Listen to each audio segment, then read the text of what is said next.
ஏசாயா 66வது அதிகாரம் 1 தொடக்கம் நாங்கள் வாசிப்போம். ஏசாயா 66வது அதிகாரம் 1 தொடக்கம் 3வது வசனம் வரை.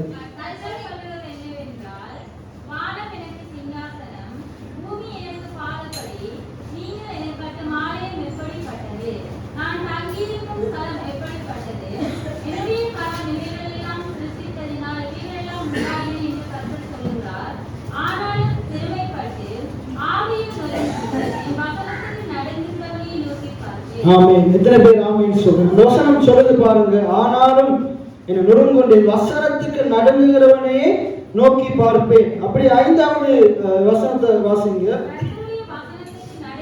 கர்த்தருடைய வசனத்துக்கு நடுங்குகிறவர்களே அவருடைய வார்த்தையை கேளுங்கள். என் நாமத்தின் நிமித்தம் உங்களை பகைத்து உங்களை அப்புறப்படுத்துகிற உங்கள் சகோதரர் என்கிறார்களே. எத்தனை பேர் ஆமென் சொல்லுங்க? ஆகையினால் ஆண்டவர் வசனத்துக்கு நடுங்குகிறவர்களை ஆண்டவர் நோக்கி பார்க்கிறார். நாங்க இன்னைக்கு பார்க்க போகிறோம் ஜெய ஜீவியமும் செழிப்பான வாழ்வு. இன்றையிலிருந்து நாங்க பார்க்க போகிறோம் ஜெயமுள்ள ஜீவியம். ஜீவியம் என்ற வாழ்வு, வெற்றியுள்ள வாழ்வும் செழிப்பான வாழ்வு. நாங்க யோசுவா புத்தகத்திலிருந்து இந்த தலைப்புல நாங்க என்ன செய்ய போறோம்? ஆண்டவருடைய வார்த்தைகளை கேட்க போகிறோம். ஒரு கிறிஸ்தவர்களாகிய நாங்க உலகத்துல ஜெயம் கொள்ள அழைக்கப்பட்டிருக்கிறோம். எத்தனை பேர் விசுவாசிக்கிறீங்க? ஜெயமா வாழ அழைக்கப்பட்டிருக்கிறோம். தோல்வியில வாழ்றதுக்கு இல்ல, குறைகளை வாழ்றதுக்கு இல்ல, வியாதியில வாழ்றதுக்கு இல்ல, என்ன தரித்திரத்துல வாழ்றதுக்கு இல்ல, ஒரு ஜெயமுள்ள வாழ்க்கை வாழ்றதுக்கு அழைக்கப்பட்டிருக்கிறோம். ஆனா இன்னைக்கு நாங்க நம்முடைய வாழ்க்கையை ஆராய்ந்து பார்க்கும் போது எல்லா பகுதியிலையும் குறைவு இருக்குது, என்ன தோல்வி இருக்குது, வியாதி இருக்குது, வேதனை இருக்குது, தரித்திரம் இருக்குது. அப்ப நாங்க என்ன செய்யணும்டா? பைபிள் சொல்லுது, பிசாசானவனை எதிர்த்து நில்லுங்கள், அவன் உங்களை விட்டு ஓடி போவான். இந்த வானமும் பூமியும் யாருடையது? கர்த்தருடையது. எத்தனை பேர் ஆமென் சொல்றீங்க? சங்கீதத்தில் சொல்றது வானங்கள் கர்த்தருடையவைகள், பூமியையும் மனுபுத்திரனுக்கு கொடுத்தார். இப்ப வானம் கர்த்தருடையது, பரலோகம் கர்த்தருடையது. அப்ப அங்க பிசாசு போனா ஆண்டவர் விரட்டிடுவார். இப்ப பூமியை நம்மட கரத்துல தந்திருக்கிறாரு. இங்க பிசாசு வந்தா நாங்க தான் விரட்டணும். எத்தனை பேர் ஆமென் சொல்றீங்க? பரலோகத்துல வியாதி வந்தா அதை ஆண்டவர் விரட்டிடுவார். பரலோகத்துல மரணம் வந்தா அதை விரட்டிடுவார். ஆனா பூமியில அது வந்துதான் இருந்தா அதை நம்ம தான் விரட்டணும். வியாதியை நம்ம விரட்டணும். எத்தனை பேர் ஆமென் சொல்றீங்க? நோயை நம்ம விரட்டணும். மார்க் 9ஆம் அதிகாரத்துல ஆண்டவர் மறுரூப மலைக்கு போயிட்டு கீழே வரும்போது பார்த்தா வேத பாரகரோடு ஜனங்களும் சீஷர்களும் தர்க்கிச்சு கொண்டிருக்கிறாங்க. அவங்க முரண்பட்டு கொண்டிருக்கிறாங்க, வாக்குவாதம் பண்ணி கொண்டிருக்கிறாங்க. அப்ப அந்த இடத்துல ஊமையான ஆவி பிடிச்ச மனுஷனை அவனுடைய தகப்பன் என்ன செய்தாரா? சீஷர்கள் இடத்துல கொண்டு போனாராம். ஆனா சீஷர்களால என்ன செய்ய முடியல? அந்த ஊமையான ஆவி பிடித்த மனிதனை குணப்படுத்த முடியல, ஜெபித்து சுகத்தை கொண்டு வர முடியல. அப்ப ஆண்டவர் பார்த்து சொல்றாரு, விசுவாசம் இல்லாத சந்ததியினரே. அப்ப ஏன் சுகம் கிடைக்கலண்டா? விசுவாசம் இல்ல. விசுவாசம் இல்லாத சந்ததியினரே, எந்த மட்டும் நான் உங்களோடு கூட இருப்பேன் என்று கேட்கிறார். அப்ப ஆண்டவர் நமக்கு சுகமளிக்கிற வரத்தை தந்திருக்கிறார். என் நாமத்தினால நீங்க என்ன செய்யுங்க? பேய்களை ஓட்டுங்க. மார்க் 16ஆம் அதிகாரத்துல 14ஆம் வசனத்துல இருந்து இருக்குது. பிசாசுகளை துரத்துவீங்க, என்ன நீங்க நோயாளர்களை சொஸ்தப்படுத்துவீங்க அப்படின்னு ஆண்டவருடைய வார்த்தை சொல்லுது. ஆனா இந்த சீஷர்கள் அந்த அதிகாரத்தை பயன்படுத்தாம இருக்கிறாங்க. புறப்பட்டு போங்கன்னு சொல்றாரு. அந்த அதிகாரத்தை பயன்படுத்தாம இருக்கிறாங்க. இயேசுவுக்கு மொத்தம் 70 சீஷர்கள் இருந்தாங்க. அதுல முக்கியமான சீஷர்கள் 12 பேர். அதுலயும் முக்கியமான சீஷர்கள் 3 பேர். பேதுரு, யாக்கோபு, யோவான். 12 சீஷர்கள் இவங்க முக்கியமான ஆட்கள். அப்ப ஒருவன் நாளையும் அந்த ஊமையான ஆவி பிடித்த மனுஷனை என்ன செய்ய முடியல? குணப்படுத்த முடியல. அப்ப ஆண்டவராக இயேசு சொல்றாரு, அவனை என்னிடமாய் கொண்டு வாங்க. அப்ப அதை கொண்டு வந்த பிறகு ஆண்டவர் என்ன செய்யறாரு?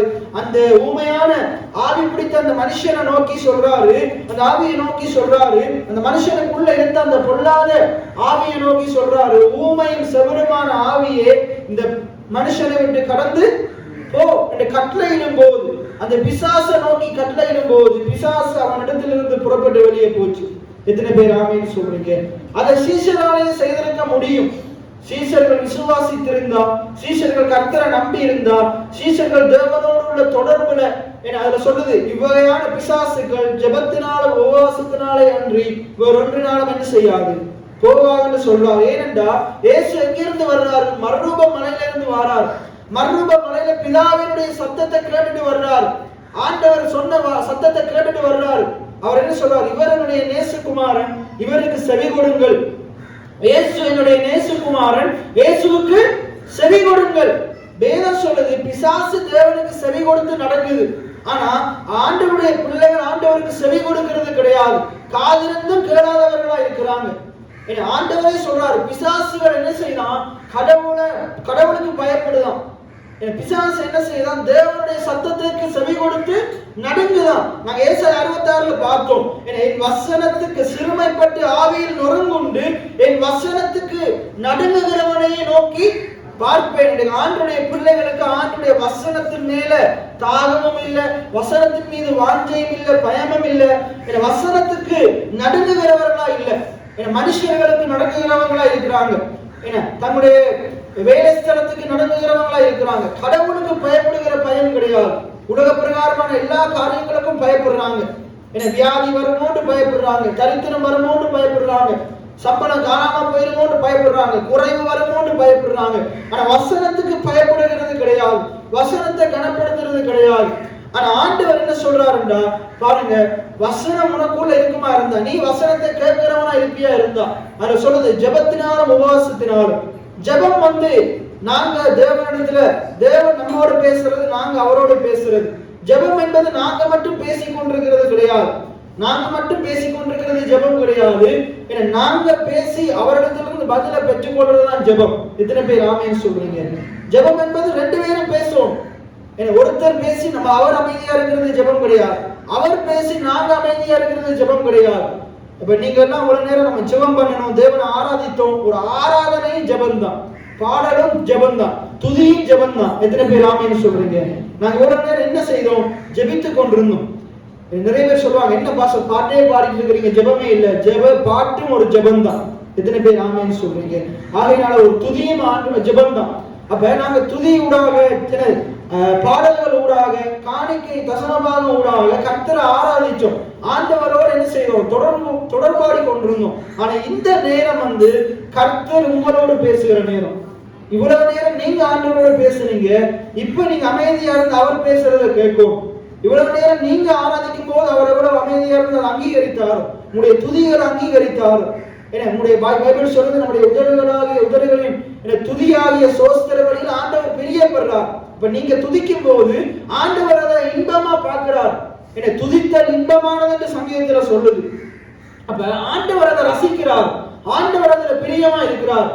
இப்ப நீங்க என்ன செய்யணும்? அவருடைய வசனத்தை வாஞ்சியா கேட்கணும், ஆசையா கேட்கணும், பிரியமா கேட்கணும். பைபிள் சொல்றது வேதத்தில் பிரியமா இருந்து. அப்ப வேதத்துல பிரியமா இருக்கிற பிள்ளை என்ன செய்வான்? இப்படிப்பட்ட நேரத்துல இந்த மரியாள் தன்னை விட்டு எடுபடாத நல்ல பங்கை தெரிஞ்சது கொண்டது போல ஆண்டவருடைய பாதத்தில் அமர்ந்து வார்த்தைகளை கேட்பாங்க. எத்தனை பேர் ஆமென் சொல்றீங்க? அந்த மர்ரூப மலையில என்ன நடக்குதுன்னா, எலியா இருக்கிறாரு, மோசே இருக்கிறாங்க, நடுவுல இயேசு மகிமையா ஒரு பிரகாசித்துக் கொண்டிருக்கிறாரு. கீழே பேதுரு, யாக்கோபு, யோவான் கூடாரம் போட்டு கீழே தூங்கி கொண்டிருக்கிறாங்க. தூங்கி இடையில எழுப்பி பாக்குறாங்க, பார்த்தா மோசே இருக்கிறாரு, எலியா இருக்கிறார். அப்ப அவங்க சொல்றாங்க, ஆண்டவரே, நாங்க மோசேக்கு ஒரு கூடாரம் போடுவோம், எலியாவுக்கு ஒரு கூடாரம் போடுவோம், உமக்கு ஒரு கூடாரம் போடுவோம். தூங்குறதுக்கு. ஆண்டவர் தேவனோட பேசிக் கொண்டிருக்கிறாரு, ஜெபித்துக் கொண்டிருக்கிறாரு. இவங்க காரணம் சொல்றாரு, 1 மணி நேரமாச்சு ஜெபிக்க மாட்டியான்னு அவங்க தூங்கி கொண்டிருக்கிறாங்க. இன்னைக்கு நம்மளும் அப்படித்தான். அதுல சொல்லுது ஜெபத்தினாலும் உபவாசத்தினாலும். அப்ப ஜெபத்தை பத்தி சொன்ன, ஜெபம் என்பது என்னது? நாங்க மட்டும் பேசிக் கொண்டிருக்கிறது கிடையாது, அவர் பேசுறதுக்கு செவி கொடுக்கிறது தான் ஜெபம். எத்தனை பேர் ஆமென் சொல்றீங்க? அடுத்தது உபவாசம்.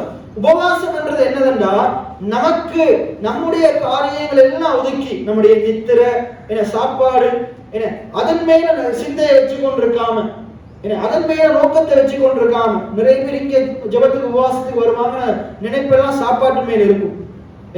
அப்படி இருக்க கூடாது. உங்களுடைய இந்த இடத்துல நீங்க வந்தீங்கன்றா, வந்த நேரத்துல இருந்து வெளியே போகும் வரைக்கும் வார்த்தை ஆண்டவரை துதிக்கிறதுல, ஆண்டவரை ஆராதிக்கிறதுல, ஆண்டவரை மகிமைப்படுத்துகிறதுல முழு சிந்தையும் இருக்கும். எத்தனை பேர் ஆமென் சொல்றீங்க?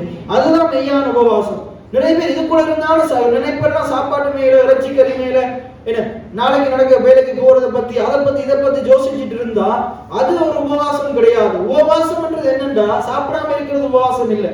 சாப்பிடாம இருக்கிறது பட்டினி. சாப்பிடாம இருக்கிறதுக்கு பேர் என்ன?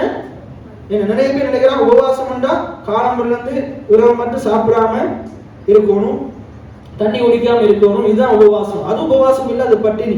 உபவாசம்ன்றது என்னண்டா, இந்த உடலை ஒருக்கி என்ன நாங்க நம்முடைய சரீரத்துக்குரிய காரியங்களை கொஞ்சம் தள்ளி வச்சுட்டு நாங்க ஆண்டவருடைய வார்த்தை மேல, ஆண்டவர் மேல நோக்கமா இருக்கிறது, ஆண்டவருடைய வசனத்துல தியானமா இருக்கிறது. ஆண்டவர் அந்த 40 நாள் உபவாசம் இருக்கும்போது என்ன செஞ்சாரு? அவர் சாப்பாட்டையும் மற்ற மனுஷர்களோட பேசுகிறதெல்லாம் ஒதுக்கி வச்சுட்டு தனித்து போய் அவர் அந்த வனாந்தரத்துல இருந்து என்ன செய்யறாரு? தேவனோடு பேசி கொண்டிருக்கிறார். அவர் தேவன் பேசுறதை கேட்டு கொண்டிருக்கிறார். அவருக்கு நேரம் போறதே தெரியல, அவருக்கு பசியே எடுக்கல, தாகமே வரல. ஏனென்றா அந்த தாகத்தை விட தேவனுடைய வார்த்தை மேல, தேவனுடைய சத்தத்தின் மேல அவர் தாகம் உள்ளவராக இருக்கிறார். எத்தனை பேர் ஆமென் சொல்றீங்க? அப்ப அவர் இப்படி இருந்துட்டு வரும்போது இப்ப அவரால் என்ன செய்ய முடியுது? அவர் ஜெபத்துல உபவாசத்துல இருந்துட்டு வரும்போது சீஷர்கள் நித்திரையில இருந்துட்டு வர்றாங்க, தூங்கிட்டு வர்றாங்க, தேவனோட ஐக்கியமா இருந்துட்டு வரல, தேவனுடைய சத்தத்தை கேட்டுட்டு வரல. அவங்க இயேசு சொல்றாரு, நீங்க ஜெபம் பண்ணுங்கன்னு சொல்றாரு. அவங்க ஜெபம் பண்ணல, கூடாரம் போட்டு தூங்கி கொண்டு இருக்கிறாங்க. அப்ப அவங்க ஜெபிக்கிறாங்க, தூங்கிட்டு ஜெபிக்கிறாங்க. என்ன நடக்குது? ஒண்ணுமே நடக்கல. ஆனா இயேசு என்ன செய்யறாரு? அந்த ஆவியை பார்த்து கட்டளை இடுகிறாரு. அது புறப்பட்டு போகுது. அது அவன் அலக்கழித்து புறப்பட்டு போகுது. அவன் செத்தவன் போல கிடக்கிறான். ஆண்டவர் அவனுடைய கரம் பிடித்து தூக்குறார். எத்தனை பேர் ஆமென் சொல்றீங்க? இன்றைக்கு நம்முடைய வாழ்க்கையிலையும் நாங்க தேவனோடு ஜெபிக்கிறவங்களா, பேசுகிறவங்களா இருக்கணும். அதே நேரத்தில் அவர் பேசுறத கேட்கிறவங்களா இருக்கணும். அவருடைய சத்தத்தை கேட்கிறவர்களா இருக்கணும். இப்ப அன்றைய 3 நாள் கூட்டத்துல அவங்க கடைசியா அவங்க சுகத்துக்காக ஜெபம் பண்றதுக்கு முன்னுக்கு என்ன செய்தாரு? தேவனுடைய வார்த்தையை பேசினார். யாருக்கு சுகம் கிடைக்கும்? அந்த வார்த்தையை கேட்டு உள்ளத்துல இந்த ஆண்டவர் நீ விடுவிக்க வல்லவரா இருக்கிறார் அப்படின்ற விசுவாசம் வர்றவனுக்கு தான் சுகம் கிடைக்கும். வார்த்தையை கேட்காம தூங்கிட்டு ஜெபம் பண்ணும் போது பாஸ்டர் எனக்கு தலையில கை வச்சு ஜெபம் பண்ணுங்க, எனக்கு இந்த வியாதி இங்க வலி அங்க வலி சொன்னீங்கன்றா என்ன நடக்காது? சுகம் வராது. ஏனென்றா விசுவாசம் உங்கள்கிட்ட இருக்கணும். ஜெபிக்கிற ஆரம்பத்துல விசுவாசம் இருக்குது. உங்கள்கிட்ட விசுவாசம் இல்லாட்டி சுகம் கிடைக்காது. அந்த இடத்துல ஆண்டவர் சொல்றாரு, மார்க் 9ஆம் அதிகாரத்துல 14ஆம் வசனம் தொடக்கம் வாசிங்க. அப்பொழுது ஜனக்கூட்டத்தில் ஒருவன் அவரை நோக்கி, போதகரே,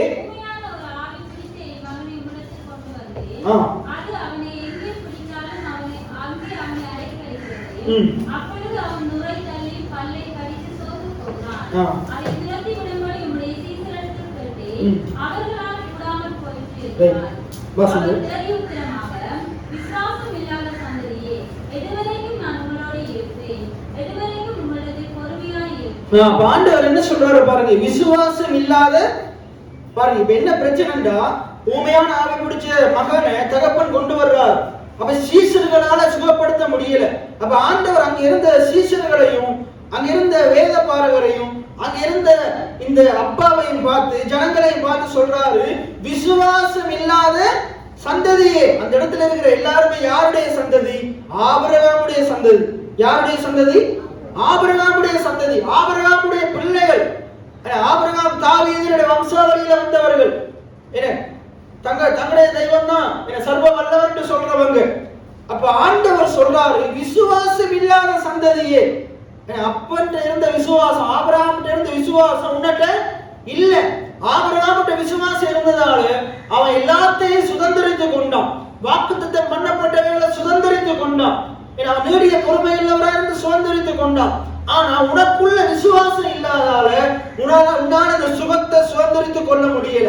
சீஷர்களுக்கு சொல்றார், உன்னால என்ன செய்ய முடியல?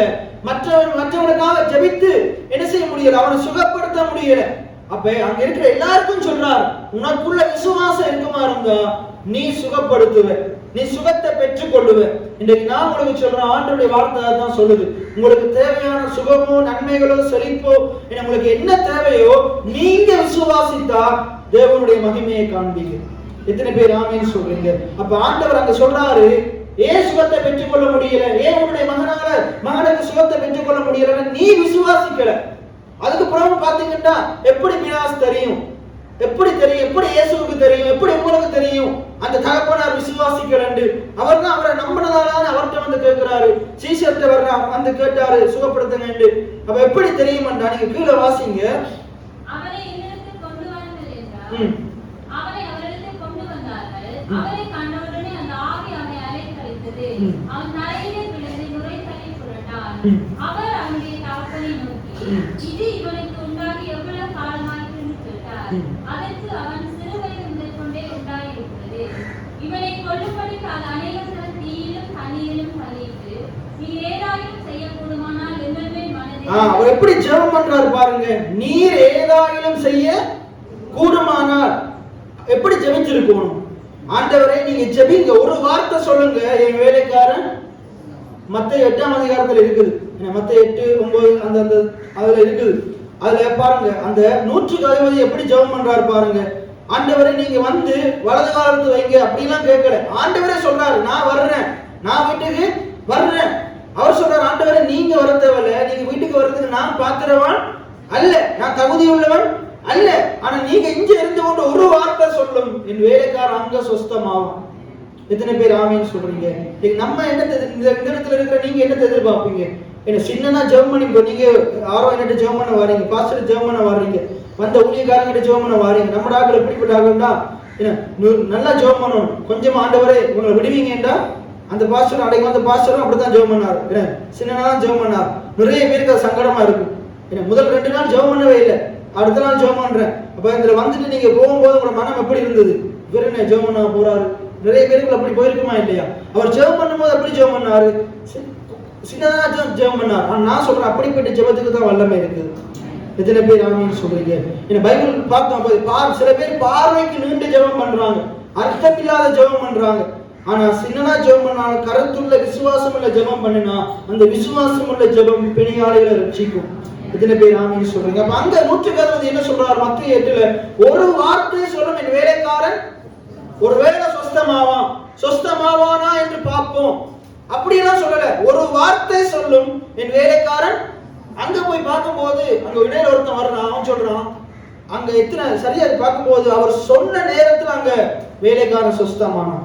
எத்தனை பேர் ஆமீன் சொல்றீங்க? அப்ப 100க்கு அதிபதியுடைய விசுவாசம் ஆண்டவர் இந்த இடத்துல என்ன சொல்றாரு? இஸ்ரவேலுக்குள்ள இப்படிப்பட்ட விசுவாசத்தை நான் பார்க்கல. அப்ப சொன்ன மாத்திரத்துல எதனால இந்த வேலைக்காரனுக்கு சுகம் கிடைச்சதுண்டா, இயேசு சொன்ன மாத்திரத்துல சுகம் கிடைக்கும்னு 100க்கு அதிபதி விசுவாசிச்சான். எத்தனை பேர் ஆமீன் சொல்றீங்க? இன்னைக்கு நிறைய பேருக்கு நீண்ட ஜெபம் பண்ணியும், ஒரு உருட்டி ஜெபம் பண்ணியும், அப்படி இப்படி ஜெபம் பண்ணியும் ஏன் சுகம் கிடைக்கலண்டா விசுவாசிக்கவே இல்ல. சுகத்தை பெற்றுக்கொள்றவரும் விசுவாசிக்கணும், சுகத்துக்காக ஜெபிக்கிறவரும் விசுவாசிக்கணும். அப்ப இங்க என்ன நடக்குது சொல்றாரு பாருங்க. என்ன செய்ய கூடுமானால், என்ன கூடுமானால் பைபிள் நமக்கு தெளிவா தெரியும். என்ன அங்க இது ஆண்டவர் இதுல நம்ம இதுல இருக்கிற ரகசியம் என்னன்னா, ஆண்டவர் எப்படி ஏசுறாரு, எப்படி கடிந்து கொள்றாரு? விசுவாசம் இல்லாத எப்படி கடிந்து கொள்றாரு? விசுவாசம் இல்லாத சந்ததியே. இவங்கெல்லாம் யாருடைய பிள்ளைகள் சந்ததி என்று சொன்ன? ஆபிரகாமின் சந்ததி. ஆபிரகாமுக்கு என்ன நடந்தது? ஆபிரகாமுக்கு எப்ப விசுவாசம் வந்தது? ஆதியாகமம் 18ஆம் அதிகாரத்துல அவனும் சந்தேகப்பட்டு கொண்டுதான் இருக்கிறான். 18ஆம் அதிகாரத்துல சந்தேகப்பட்டு சாராள் நகைச்சு கொண்டிருக்கிறார். அங்க 3 பேர் வந்து ஆபிரகாமோட பேசி கொண்டிருக்கும் போது சாராள் இன்னொரு பக்கத்துல வந்து நகைத்து கொண்டிருக்கிறார். இவங்க சொல்றாங்க, ஒரு உட்பவ காலத்துல நான் வருவேன், 10 மாசத்துல நான் வருவேன், உங்களோட கையில பிள்ளை இருக்கும், அந்த பிள்ளைக்கு பேர் ஈசாக்குன்னு சொல்லும் போது அவள் இருந்து கொண்டு பக்க சிரிச்சு கொண்டு இருக்கிறார். அப்ப அங்க என்ன சொன்னாங்க அவங்க? கர்த்தரால் ஆகாத காரியம் ஒன்று உண்டோ? கர்த்தரால் எல்லாம் ஆகும். அப்ப இந்த சத்தியம் யாருக்கு தெரிஞ்சிருக்கணும்? அவங்களோட சந்ததிக்கு.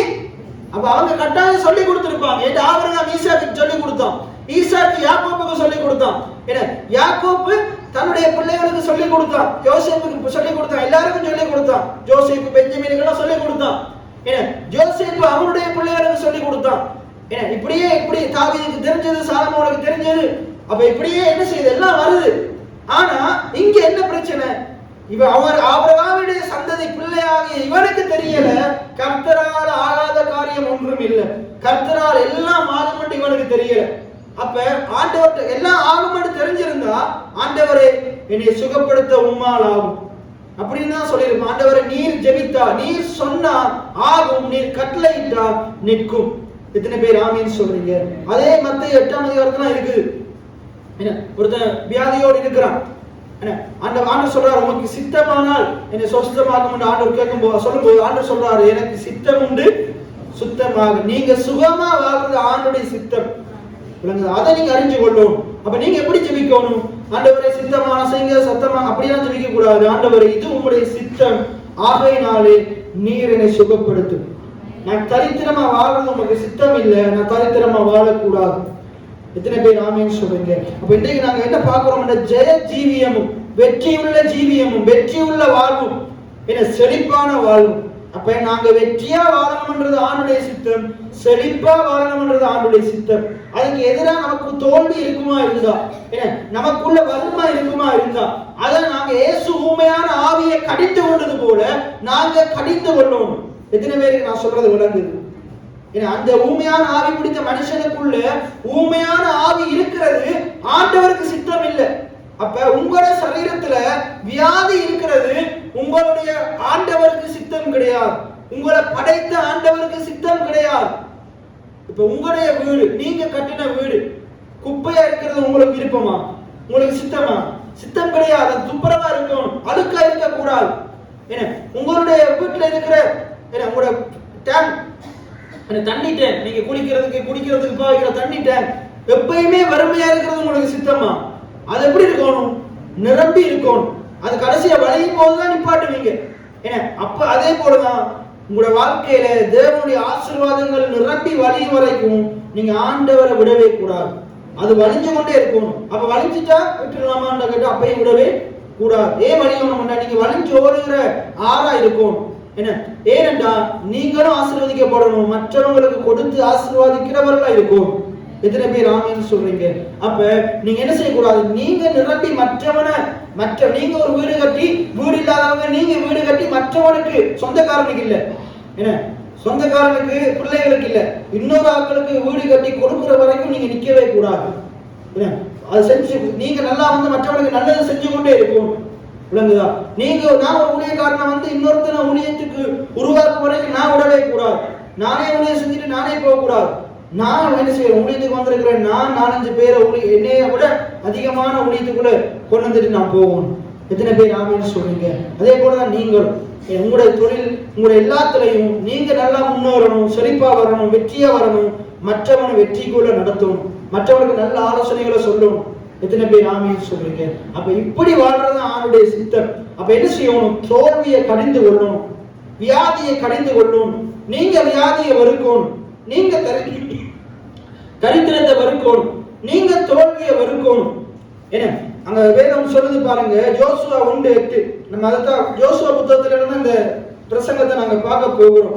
என்ன ஜெய ஜீவியமும், எல்லாம் சொல்லுங்க, ஜெய ஜீவியமும் செழிப்பான வாழ்வு, ஜெயமுள்ள ஜீவியமும் வெற்றியுள்ள ஜீவியமும் செழிப்பான வாழ்வு. எத்தனை பேருக்கு வெற்றி பெறுவது விருப்பம்? எத்தனை பேருக்கு வெற்றி பெறுவது விருப்பம்? வெற்றியா வாழணும். ஒன்றுலையும் இப்படியே வாழக்கூடாது, கையேந்தி வாழக்கூடாது. என்ன இன்றைக்கு இருக்கிற நிலைமையில இருந்து நான் நாளைக்கு வேற முன்னேறணும், என்ன மேல போகணும். இப்ப பாருங்க, இப்படி சபை இப்படி இருக்குது, ஆனா அடுத்த வருஷம் இப்படியே இருக்கக்கூடாது, இப்படியே இருக்கக்கூடாது. இன்றைக்கு உங்களோட வீடு இப்படி இருக்குமா இருந்தா அடுத்த வருஷம் இப்படியே இருக்கக்கூடாது. என்ன இது இப்ப இருக்கிறத காட்டிலும் பைபிள் சொல்லுது உபாகமத்துல, நீங்க 1000 மடங்கு பெருகுவீர்கள். எத்தனை மடங்கா? 1000 மடங்கு பெருகுவீங்க. ஆனா நம்மளால 1 மடங்கே பெருக முடியல, ஏன்னா நம்ம அதை விசுவாசிக்கல. நீங்க விசுவாசிச்சா ஆண்டவர் 1000 மடங்கு பெருக வைப்பார். எத்தனை பேர் ஆமென் சொல்றீங்க? யோசுவா 1:8. இந்த நியாயப்பிரமாண புஸ்தகம் உன் வாயை விட்டு பிரியாதிருப்பதாக, இதில் எழுதியிருக்கிறவர்களின் படியெல்லாம் நீ செய்ய கவனமா இருக்கும்படிக்கு இரவும் பகலும் என்ன அந்த வார்த்தைகளை தியானித்துக் கொண்டிருப்பாயாக, அப்பொழுது உன் வழியை வாய்க்க பண்ணுவாய், புத்திமானாயும் நடந்து கொள்வாய். என்ன இன்னைக்கு நான் மட்டும் ஒரு கேள்வி கேட்கிறேன், வெற்றி உள்ள வாழ்க்கையை வாழ விரும்புகிறீர்களா? விரும்புகிறவங்க நல்ல கையை வைத்துங்க பார்ப்போம். வெற்றி உள்ள வாழ்க்கை, தொழில வெற்றி, என்ன வருமானத்துல வெற்றி, பிள்ளைகளுடைய வாழ்க்கையில வெற்றி, திருமண வாழ்க்கையில வெற்றி. இன்னைக்கு நிறைய பேர் கணவன் மனைவிக்கு இடையிலான வாழ்க்கையில தோத்து கொண்டிருக்கிறாங்க. என்ன இப்ப நேற்றைய நியூஸ் எத்தனை பேர் நீங்க கட்டாயம் கேட்டிருப்பீங்க. உங்களுக்கு எல்லாருக்கும் பிடிச்ச ஒரு ஆளுங்க வாழ்க்கையில வேற தோல்வியில போறாரு, என்ன திருமண வாழ்க்கையில தோல்விக்குள்ள போறாரு. அப்ப ஏன் இப்படி எல்லாம் நடக்குது? காசு இருக்குது, பணம் இருக்குது, புகழ் இருக்குது. அவரை காரணம் இன்னைக்கு புகழ் யார்கிட்டையுமே இல்லை. ஆனா இப்ப வாழ்க்கையில அவர் நல்லவர் வல்லவர்கள் எல்லாம் நினைச்சிட்டு இருந்தோம். ஆனா இப்ப பெரிய ஒரு தோல்வி. என்னது? பெரிய ஒரு தோல்வி. அப்ப என்ன, பணத்தாலேயோ பொருளாலேயோ புகழாலேயோ பேராலேயோ கடவுள் இல்லாம எதை வச்சிருந்தாலும் அது நமக்கு வெற்றியை தராது. பணம் நமக்கு வெற்றியை தராது, பொருள் நமக்கு வெற்றியை தராது. எது வெற்றியை தரும் என்றால் ஆண்டவராக இயேசு கிறிஸ்து நமக்கு வெற்றியை தருகிறவராக இருக்கிறார். ஜெயமோ கர்த்தரால் வரும். குதிரை யுத்த நாளுக்கு ஆயத்தமாகும், ஜெயமோ அப்ப உங்களுடைய ஜெயம் கர்த்தரிடத்துல இருக்குது. நீங்க கர்த்தரை விட்டுட்டு எங்க ஓடி அலைஞ்சாலும், தொழிலுக்கு பின்னால போனாலும், பிள்ளைக்கு பின்னால போனாலும், உறவினர்களுக்கு பின்னால போனாலும், வெளிநாட்டுக்காரர்களுக்கு பின்னால போனாலும் வெற்றி வரப்போறது கிடையாது. எப்ப நீங்க கர்த்தருக்கு பின்னுக்கு அவருடைய வார்த்தைக்கு பின்னுக்கு போறீங்களோ அவனுக்கு வெற்றி நிச்சயம். இதுதான் வேத சத்தியமா இருக்குது. அப்ப நீங்க ஜெயமுள்ள ஜீவியத்தை, வெற்றியுள்ள வாழ்க்கையை வாழ நீங்க ஒவ்வொருத்தரும் விரும்பும். நீங்க ஒவ்வொருத்தரும் விரும்பணும். நல்லா உடுத்துறதுக்கு விரும்பணும். ஏன்னா நல்லா நீதிமான் விரும்புகிற காரியம், நீதிமான் விரும்புகிற காரியம், நீதிமான் விரும்புகிற காரியம் நன்மையே. இன்னொரு இடத்துல சொல்லுது நீதிமான் விரும்புகிற காரியம் அவனுக்கு கொடுக்கப்படும். எல்லாம் சொல்லுங்க, நீதிமான் விரும்புகிறது நன்மையே. அடுத்தது நீதிமான் விரும்புகிற காரியம் சொல்லுங்க, நீதிமான். நீதிமானாகிய நான், நிறைய பேர் கேட்கிறாங்க யார் நீதிமான்? நான் தான் பாவியாச்சு. என்ன சொல்லுங்க, நீதிமானாகிய நான் விரும்புகிற காரியம் நல்லது, நன்மையே. நீதிமான் விரும்புகிறது, நீதிமானாகிய நான் விரும்புகிறது எனக்கு கொடுக்கப்படும்.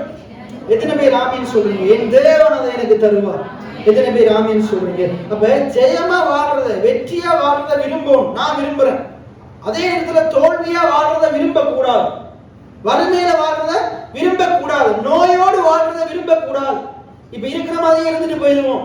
என்ன இருக்கிற மாதிரியே, யார் வம்புக்கும் போத்தவள தும்புக்கும் போத்தவள, என்ன நம்மளோட சோழியை வாழ்ந்துட்டு இருக்கிற மாதிரி இருந்துட்டு போயிருவோன்றது வாழ்க்கை கிடையாது. ஏன்னா அதுக்கு ஒரு நமக்கு கடவுள் தேவையில்லை, வேதம் தேவையில்லை. இருக்கிற மாதிரி வாழக்கூடாது. இஸ்ரவேல் ஜனங்களுக்கு அதான் பிரச்சனை. நாங்க இந்த வனாந்திரத்திலேயே வாழ்ந்துட்டு போயிடுவோம். ஏன்னா அந்த வனாந்திரத்துல எங்களுக்கு சாப்பிடுற சாப்பாடு மண்ணா போதும், அது போதும், இது போதும், இப்படியே இருந்துட்டு போயிடுவோம். ஆண்டவர் சொல்றார் யாத்ராகமம் 3:8, நீ இப்படியே இருக்கிறது எனக்கு சித்தம் கிடையாது. யாத்ராகமம் 3:8 எடுத்தவங்க வாசிங்க. யாத்ராகமம் 3ஆம் அதிகாரம் 8வது வசனம். ஆண்டவர் பாருங்க, நீ எகிப்தியர் கையில இருக்கிறது எனக்கு சித்தம் கிடையாது. ஆண்டவருக்கு எது சித்தம் கிடையாது? நீ எகிப்தியர் கையில இருக்கிறது எனக்கு சித்தம் கிடையாது. நீ எகிப்தியருக்கு அடிமையா இருக்கிறது எனக்கு சித்தம் கிடையாது. என்ன அப்ப நீங்களும் என்ன செய்யணும்? விரும்பணும். நான் எகிப்தியர் கையில இருக்கிறது, இன்னைக்கு இந்த உலகம் எகிப்துக்கு அடையாளம். இஸ்ரவேல் ஜனங்கள் எங்க அடிமையா இருந்தாங்க? எகிப்துல அடிமையா இருந்தாங்க. இஸ்ரவேல் எகிப்துல யார் ஆளுகை செய்தது? பார்வோன் ஆளுகை செய்தார். அப்ப ஆண்டவருக்கு என்ன விருப்பம் என்றா, என்னுடைய ஜனங்கள் இந்த எகிப்துல இருக்கிறது எனக்கு சித்தம் கிடையாது. என்னுடைய ஜனங்கள் பார்வோனுக்கு அடிமைகளா இருக்கிறது எனக்கு சித்தம் கிடையாது. அவங்க என்னுடைய வீட்டுல என்னுடைய பிள்ளைகளா என்னைய துதிச்சு கொண்டிருக்கும். அதுதான் ஆண்டவருக்கு சித்தம். அது ஆண்டவருக்கு சித்தம் என்று யாருக்கு தெரியணும்? யாருக்கு தெரியணும்? இஸ்ரவேல் ஜனங்களுக்கு தெரியணும். தெரியபடிக்கு தான் மோசே மூலமா, யோசுவா மூலமா ஆண்டவர் போதிக்கிறார். இன்றைக்கு நீங்க இந்த உலகத்துக்கும் உலகத்தில் உள்ளவைகளுக்கும் அடிமைகளா இருக்கிறது ஆண்டவருக்கு சித்தம் கிடையாது. என்ன சொல்லுங்க, நான் இந்த உலகத்துக்கும் இந்த உலகத்தில் உள்ளவைகளுக்கும் அடிமையா இருப்பது ஆண்டவருக்கு சித்தம் கிடையாது. நான் மனுஷனுக்கு அடிமையா இருப்பது, மனுஷனை நம்புவது கர்த்தருக்கு சித்தம் கிடையாது. இத்தனை பேர் ஆமீன் சொல்லுங்க. அப்ப எது கடவுளுக்கு சித்தம்? நீங்க தேவனுடைய பிள்ளைகளா இருக்கும். எத்தனை பேர் ஆமீன் சொல்றீங்க? நீங்க சுதந்திரவாதிகளா இருக்கும். எத்தனை பேர் ஆமீன் சொல்றீங்க? அப்ப இதுதான் ஆண்டவருக்கு சித்தம். என்ன நீங்க பாலத்தேன ஓடுகிற கானான்ல இருக்கும். எகிப்துல இருக்க கூடாது, கானான்ல இருக்கும். நிரம்பி வழிகிற இடத்துல இருக்கும், விசாலமான இடத்துல இருக்கும். எத்தனை பேர் ஆமீன் சொல்றீங்க? அதுதான் ஆண்டவருக்கு சித்தம். இந்த யோசுவா புத்தகத்துல மொத்தம் 24 அதிகாரம் இருக்குது. முதல் 12 அதிகாரமும் அவங்க எப்படியெல்லாம் வெற்றிக்குள்ள வந்தாங்க, வெற்றியுள்ள வாழ்க்கைக்குள்ள வந்தாங்கன்னு இருக்குது. இஸ்ரவேல் ஜனங்களை யோசுவா எப்படி வெற்றியுள்ள வாழ்க்கைக்குள்ள கர்த்தர் யோசுவா மூலமா, மோசே மூலமா நடத்தினார்ன்றது இருக்குது. எப்படி வாக்குத்தத்தம் பண்ணப்பட்டவங்க சுதந்திரத்தை கொண்டாங்க. 24 அதிகாரத்துல 1 தொடக்கம் 12ஆம் அதிகாரம் வரைக்கும் அந்த காரியங்கள் இருக்குது. 13 தொடக்கம் 24ஆம் அதிகாரத்துல எப்படி செழிப்ப பங்கிட்டாங்க, தாங்க அடைந்த வெற்றியை, செழிப்ப ஆசீர்வாதங்கள், ஆஸ்திகளை எப்படி யோசுவா மற்ற எல்லாருக்கும் பங்கிட்டு கொடுத்தான். எப்படி எல்லா கோத்திரங்களுக்கும் பங்கிட்டு கொடுத்தான்ன்றதுக்கு இருக்குது. இதை நாங்க படிக்கும் போது உண்மையா இதை நீங்க கவனமா சத்தியத்தை கேட்பீங்களா இருந்தா, இதை வாயில இருதயத்துல வச்சு அறிக்கை செய்வீங்களா இருந்தா, நீங்களும் வெற்றிய செழிப்பை சுதந்திரித்துக் கொள்வீங்க. சுதந்திரித்துட்டு நீங்க மட்டும் நல்லா இருக்க மாட்டீங்க. நீங்க என்ன செய்வீங்க? மற்றவங்களுக்கு ஆசீர்வாதமா இருப்பீங்க, சபைக்கு ஆசீர்வாதமா இருப்பீங்க, சபைக்கு கொடுக்கிறவங்களா இருப்பீங்க. எத்தனை பேர் ஆமீன் சொல்றீங்க? ஊழியத்தை தாங்குறவங்களா இருப்பீங்க. நம்ம நிறைய பேர் சபைகளை கட்டி கொடுப்போம், நிறைய ஊழியக்காரங்களை தாங்குவோம். எத்தனை பேர் ஆமீன் சொல்றீங்க? இங்க வர்றவங்களுக்கு நாங்க வெறுமையை அனுப்ப மாட்டோம். ஏன்னா அவங்களுக்கு இப்ப நம்ம 1000 2000 கொடுக்கவே யோசிக்கிறோம். ஆனா ஒரு நாள் வரும்போது 10,000 20,000 கொடுத்து அனுப்புவோம். எத்தனை பேர் ஆமீன் சொல்றீங்க? அப்படி நான் வாழணும்னு தான் நான் விரும்புறேன். எத்தனை பேர் ஆமீன் சொல்றீங்க? ஆகையினால நம்ம அப்படிதான் இருக்கும். நம்ம அங்கேயும் போயிட்டு கை நீட்டுறவங்களா இருக்க கூடாது. அப்படி ஆண்டவர் வாழ வைப்பாரா? நிச்சயமா வாழ வைப்பார். எத்தனை பேர் ஆமீன் சொல்றீங்க? அப்ப என்ன செய்யணும்? ஜெயமான வாழ்க்கையை விரும்பணும், வெற்றியான வாழ்க்கையை விரும்பணும். இரண்டாவது என்ன செய்யணும்? தோல்வியை விரும்ப கூடாது, தோல்வியை ஏற்றுக்கொள்ள கூடாது. அதே போல செழிப்பான வாழ்க்கையை விரும்பணும். என்ன சொல்லுங்க? செழிப்பான வாழ்க்கையை விரும்பணும். செழிப்பு நல்லது. என்ன சொல்லுங்க? செழிப்பு நல்லது. இன்றைக்கு இலங்கை இந்தியா தேசத்துல நிறைய சபைகள் என்ன போதிக்கிறாங்கன்னா, அந்த கிளிநொச்சி வாவனியா பக்கம் போனீங்கன்னா இதைத்தான் போதிப்பாங்க. செழிப்பு செழிப்பின் உபதேசம் என்று சொல்லுவாங்க. ஆரம்பத்தில் இப்படியெல்லாம் நான் அதுக்குலாம் இருந்தேன். இந்த செழிப்பின் உபதேசம் அது தவறு. செழிப்பின் உபதேசம் பைபிள் எங்கேயுமே இருக்கா? செழிப்பின் உபதேசம் பைபிள் ஒரே ஒரு உபதேசம் தான் இருக்குது. சிலுவையை பற்றின உபதேசம். என்ன சொல்லுங்க? சிலுவையை பற்றின உபதேசம். சிலுவையை பற்றின உபதேசம் கெட்டு போகிறவனுக்கு, அழிந்து போகிறவனுக்கு, நாசமா போகிறவனுக்கு, ஒன்றுமில்லாம வாழ்கிறவனுக்கு, எகிப்து போதும் வனாந்தரம் போதும் என்ற குறைவான தரித்திர புத்தி உள்ளவனுக்கு அது பைத்தியமா இருக்கு. ரட்சிக்கப்படுகிற நமக்கு அது தேவ பலனா இருக்குது. எத்தனை பேர் ஆமீன் சொல்றீங்க? அப்ப பைபிள் செழிப்பின் உபதேசம் என்ற உபதேசத்தை சொல்லல, சிலுவையை பற்றின உபதேசத்தை தான் சொல்லுது. அந்த சிலுவையை பற்றின உபதேசத்துல செழிப்பு இருக்குது, வெற்றி இருக்குது, சுகம் இருக்குது, நிவரித்த வாழ்வு இருக்குது, நல்வாழ்வு இருக்குது. எத்தனை பேர் ஆமீன் சொல்றீங்க? அந்த சிலுவையை பற்றின உபதேசத்துல சொல்லப்படுது. என்ன சொல்லப்படுது? நாங்க ஐஸ்வர்யவான்கள் ஆகும்படி இயேசு நமக்காக தரித்திரரானார். நாங்க செழிக்கும்படிக்கு இயேசு ஒன்றுமில்லாம ஆக்கப்பட்டார். எத்தனை பேர் ஆமீன் சொல்றீங்க?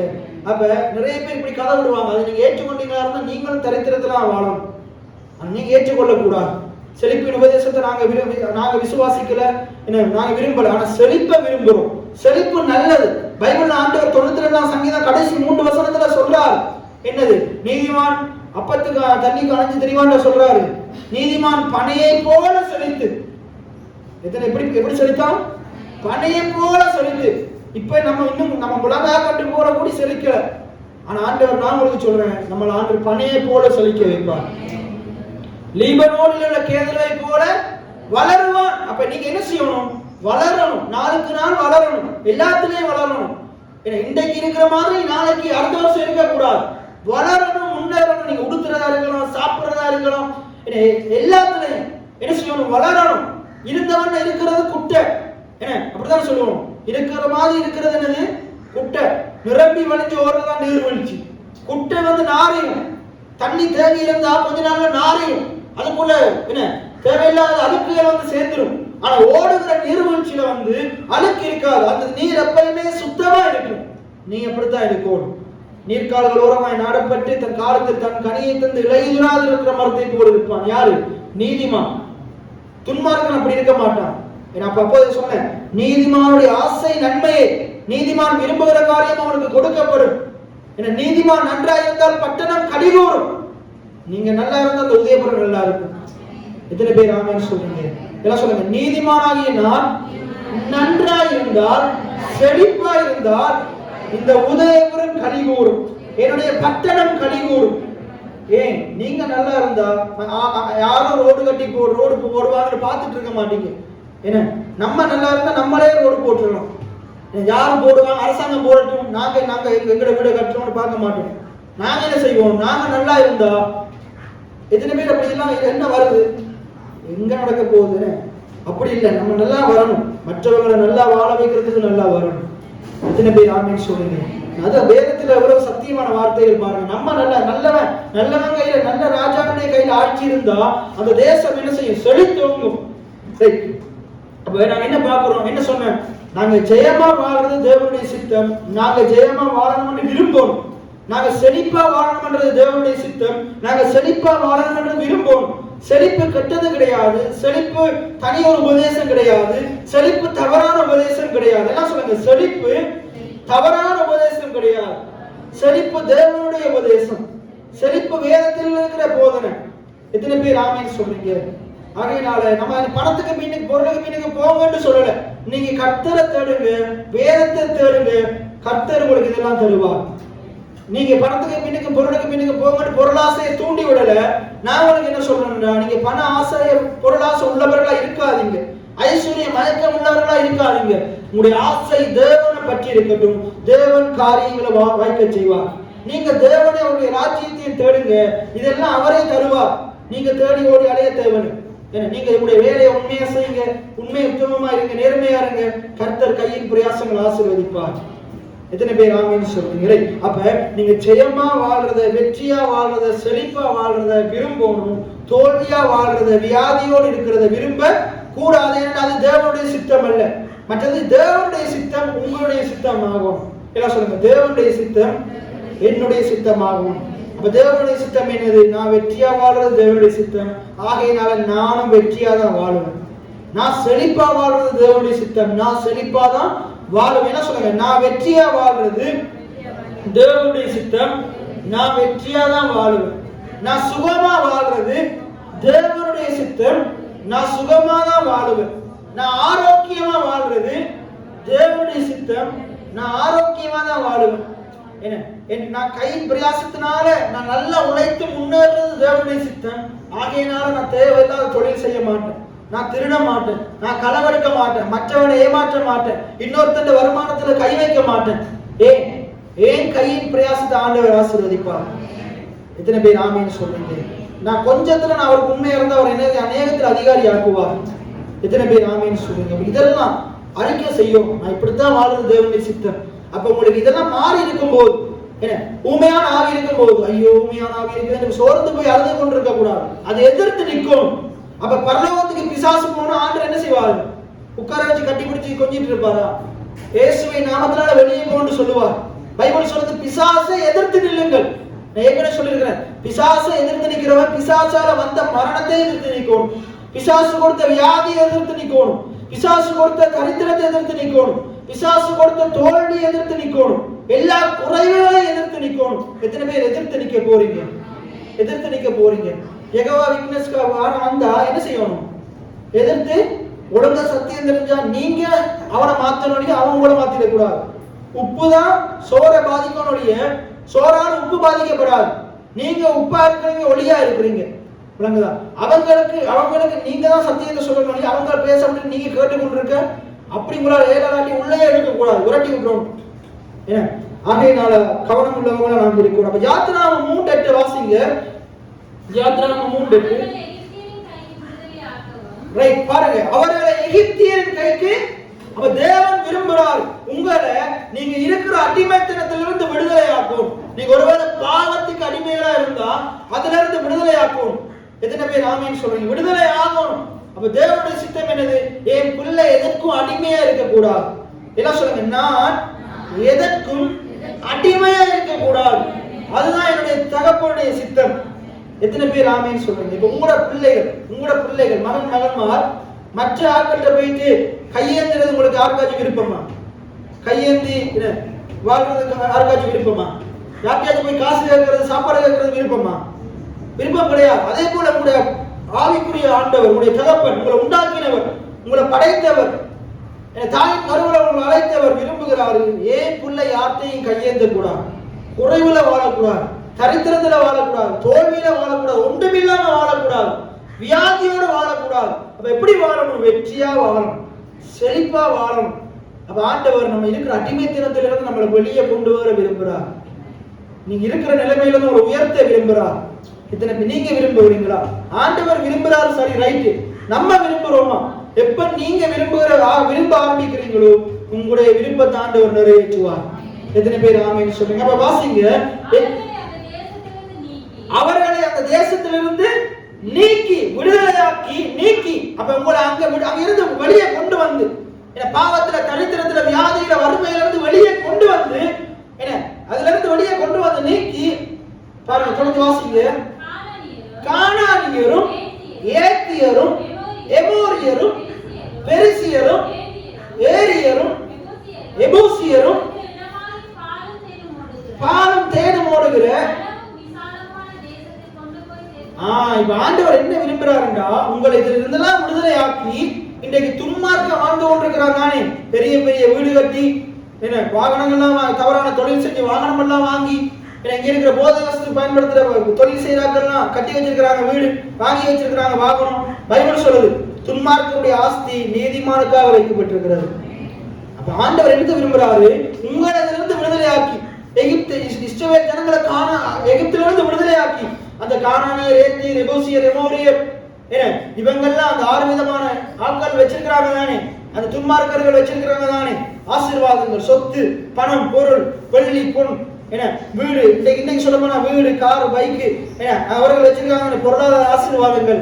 அதெல்லாம் நீங்க வச்சிருக்கணும் ஆண்டவர் விரும்புறார். அதெல்லாம் நீங்க சுதந்திரிக்கணும் விரும்புறார். நீங்க வேணான்னு சொன்னதால அவன் வச்சிருக்கிறான்.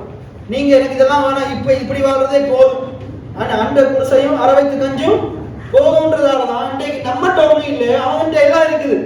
ஆனா நம்ம விரும்பணும், அதெல்லாம் என்கிட்ட வரும், அதெல்லாம் ஆண்டவர் எனக்கு தருவார்.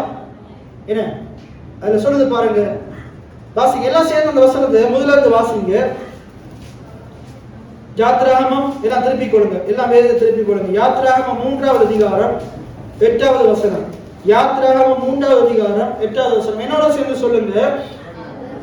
அவர்களை எகிப்தியர் கைக்கு விடுதலை ஆக்கவும் அவர்களை அந்த தேசத்திலிருந்து நீக்கி எகிப்திலிருந்து நீக்கி கானானியரும், ஏத்தியரும், எமோரியரும், பெரிசியரும், ஏவியரும், எபூசியரும் இருக்கிற இடமாகிய பாலும் தேனும் ஓடுகிற நலமும் விசாலமான தேசத்தில் கொண்டு போய் சேர்க்கவும் இறங்கினேன். அது கீழே சொல்ல இஸ்ரவேல் ஜனங்களுடைய கூக்குரல் எனக்கு வந்து கேட்டுச்சு. அவங்களோட உடுக்கத்தில் நான் கண்டேன். என் ஜனங்களை எகிப்திலிருந்து அழைத்து வரும்படிக்கு நான் பார்வோனுக்கு அனுப்புவேன் ஆண்ட மோசையை கூப்பிடுறார். அப்ப மோசே தேவனை நோக்கி அவர் சொல்றார், பார்வோனத்துல போகவும் இஸ்ரவேல் புத்திரரை எகிப்திலிருந்து அழைத்து வரவும் நான் எம்மாத்திரம், என்னால முடியாது. அப்ப ஆண்டவர் சொல்றாரு, நான் உன்னோட கூட இருப்பேன். நீ எகிப்திலிருந்து ஜனங்களை அழைத்து வந்த பின், இன்னும் அழைத்து வர போகல. ஆண்டவர் சொல்றார், நீ அழைத்து வந்த பின் முடிஞ்ச பிறகு நீ எல்லாம் அழைத்து வருவ, கட்டாயம் அழைத்து வருவேன்னு சொல்றார். அழைத்து வந்த பின் என்ன நடக்கும்? ஆசீர்வாதத்தெல்லாம் நீ சோதரித்து கொள்ளுவ. அப்ப நிச்சயமா ஆண்டவர் எப்படி பேசுறாரு பாருங்க. ஒருவேளை அழைத்து வந்துட்டு நான் இருந்தா அப்படி பேசல, நான் அழைத்து வருவேன், அழைத்து வந்த பின்னன்னு சொல்றார். எத்தனை பேர் ஆமீன் சொல்றீங்க? இன்னைக்கு ஆண்டவர் உங்களோட பேசுறாரு. நீங்க விசுவாசிச்சீங்கன்னா ஆண்டவர் உங்களை இந்த வாழ்க்கையில இருந்து எடுத்து இன்னைக்கு நீங்க இருக்கிற நிலைமையில உயர்த்தின பின்னுக்கு நீங்க எப்படி வாழ போறீங்கன்னா அநேகருக்கு கொடுக்கிறவர்களா வாழ போறீங்க. எத்தனை பேர் விசுவாசிக்கிறீங்க? அழைத்து வந்த பின் அழைத்து வருவனா? ஒருவேளை அழைத்து வந்துட்டான்னு நான் பேசல, நான் விசுவாசிக்கிறேன். இஸ்ரவேல் ஜனங்களை எகிப்திலிருந்து அழைத்து வந்து விடுவித்து பாலும் தேனும் ஓடுகிற நலமும் விசாலமான தேசத்தை சுதந்திரிக்க செய்த ஆண்டவர் உங்களை நீங்க இருக்கிற நிலைமையிலிருந்து உயர்த்தி விளங்குதா. நீங்க அநேகருக்கு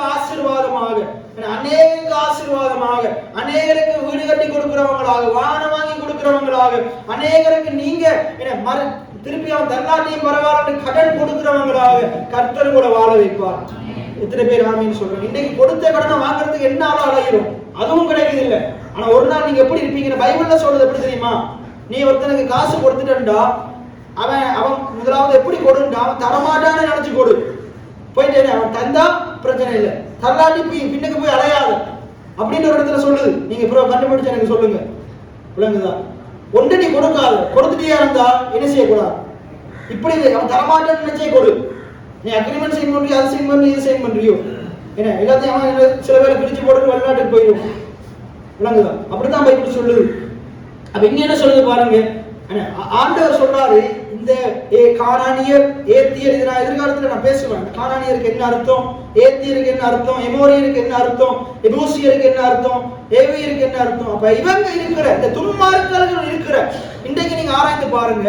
இந்த தவறான தொழில் செய்கிறவங்க, தவறான தொழில் செய்கிறவங்க வீடு எப்படி இருக்குது, தவறான தொழில் செய்கிறவங்க அவங்க எப்படி இருக்கிறாங்க, அப்படி நீங்க இருக்கணும். நீங்க தவறான தொழில் செய்து கிடையாது, நீங்க கர்த்தரை நம்பி எப்படி இருக்கும். எத்தனை பேர் அப்படி சொல்றீங்க? ஆமென் சொல்றீங்க. அப்ப பாருங்க, அவங்க இருக்கிற அந்த இடத்துக்கு கொண்டு போய் சேர்க்கிறதுக்காக நான் இறங்கினேன். அதை சொல்றாரு பாருங்க. ஏன்னா என்னோட சேர்ந்து சொல்லுங்க, பாலும் தேனும் ஓடுகிற நலமும் விசாலமுமான தேசத்தில் கொண்டு போய் சேர்க்கவும் இறங்கினேன். அப்ப உங்களுடைய ஆண்டவர், வானத்தையும் பூமியை படைத்த ஆண்டவர் வானத்தை விட்டு பரலோகத்தை விட்டு இறங்கி வந்தாரு.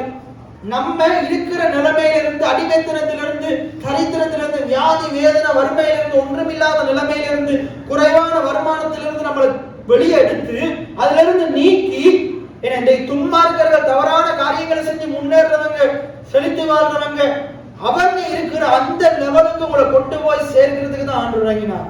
நீங்க அவங்களை போல தீய காரியம் செய்தில்லை. தேவன் உங்களோட கொஞ்சத்திலிருந்து ஆண்டு ஆசீர்வதித்து யோசேப்பை போல அவங்களை முன்னேற்ற விரும்புகிறார். அந்த எகிப்தியரை போல இன்னொருத்தன் இருக்கிற சொத்தை அபகரித்து இல்லை. இஸ்ரவேல் ஜனங்களை வேலை வாங்கி சம்பளம் கொடுக்காம அந்த சம்பளத்தை சேர்த்து மதில் கட்டி பிரமிட கட்டி அப்படி முன்னர் எகிப்தியரை போல பார்வோன போல அல்ல, கடினமா வேலை செஞ்சு கொஞ்சத்துல உண்மையா இருந்து கொஞ்சம் வருமானத்தை வச்சு கொண்டு சாப்பிட்டு திருப்தியா இருக்கிற உங்களை ஆண்டவர் அவங்க வாழ்ற வாழ்க்கைக்கு கொண்டு போக விரும்புறாங்க. எத்தனை பேர் ஆமீன் சொல்றீங்க? அப்ப தேவன் இப்படி செய்வார் எத்தனை பேர் விசுவாசிக்கிறீங்க? எத்தனை பேர் நம்புறீங்க? அப்ப நீங்க என்ன செய்யணும்? வெற்றியா வாழ விரும்புவோம், செழிப்பா வாழ விரும்புவோம், தரித்திரத்தை விரும்பக்கூடாது, தோல்வியை விரும்பக்கூடாது, இல்லாமையை விரும்பக்கூடாது, கையேந்தி வாழ்றதை விரும்பக்கூடாது. விளங்குதா? அதைத்தான் ஆண்டவர் விரும்புறாரு. அப்ப நீங்க அப்படி வாழ்றது ஆண்டு விரும்பல, அதனால நீங்களும் விரும்பக்கூடாது.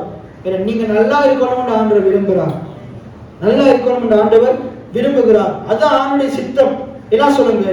நான் செழிப்பாக வெற்றியாக இருப்பது தேவனுக்கு பிரியம், தேவனுக்கு சித்தம்.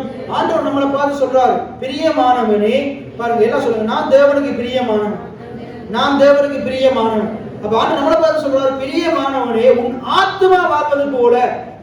இப்ப நான் எதுக்கு தெரியுமா இந்த வசனத்தை, இந்த போதனை எடுத்து பேசுறேன்? இது உங்களோட ஆத்மால இது விளங்கும். ஏன்னா உங்களோட ஆத்மால இப்படிப்பட்ட வாழ்வு இல்லை, சிந்தனை இல்லை. உங்களோட ஆத்மால வேற ஏதோ குப்பை கிடக்குது. என்ன குப்பை இருக்குது?